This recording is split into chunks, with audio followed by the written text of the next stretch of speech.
Hi, my name is Stephanie. I'm a city carrier in Longport, New Jersey. I am a former shop steward.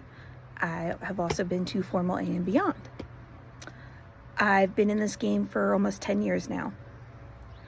What my friends and I, as city carriers, have noticed is CCAs, PTFs, newer regulars don't seem to have a basic understanding of their rights. And because of that, they get walked all over and taken advantage of. What I decided to do is a short little quickie video series to give you basic knowledge, not to go file grievances, not to, stand up and cause a revolution, to purely inform you so that you have the knowledge and you don't get taken advantage of anymore. So stay tuned. Hey, Hey, how you been?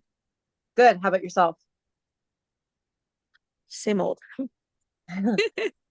So What's up? I wanted you to help me understand something. I was wondering Okay. what the difference between CCA and PTF is. Okay. CCA is temporary. They're not career. Hmm.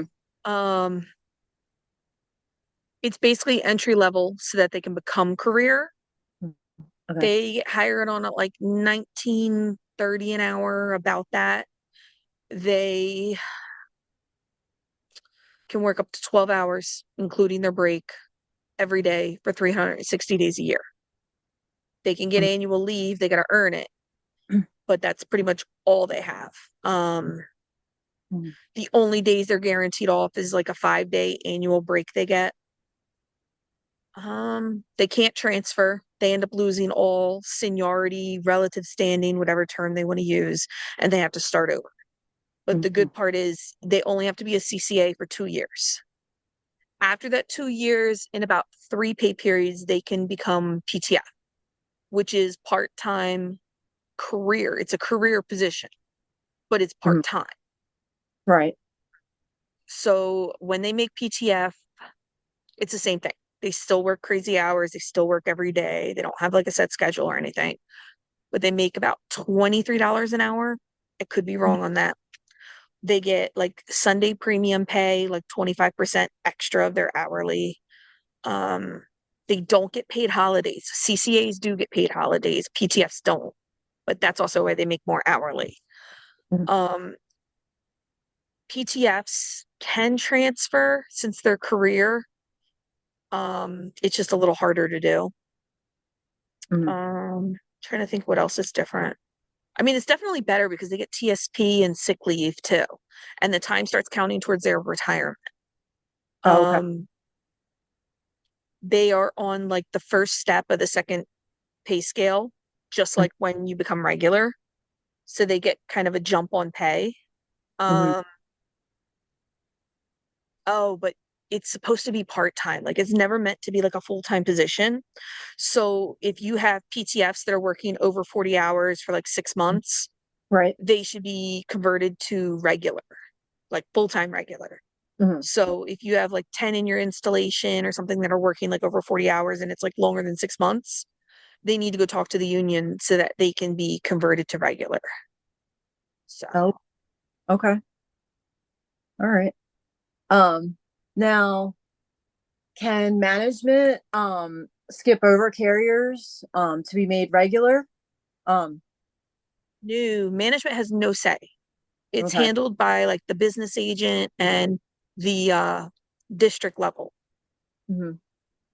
Okay. So they're the ones that look at it. And the way it is there's supposed to be like a balance or a complement between CCAs and regular full-time carriers. So what you'll have happen is you'll have a lot of CCAs get converted to regular carriers, full-time carriers, so that they can hire more CCAs on like around holidays or peak times.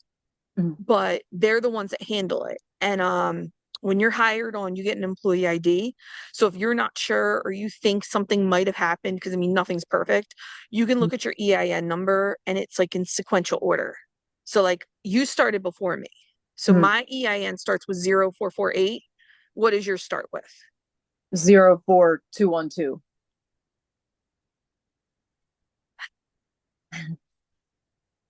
You're so lucky. um, anyways,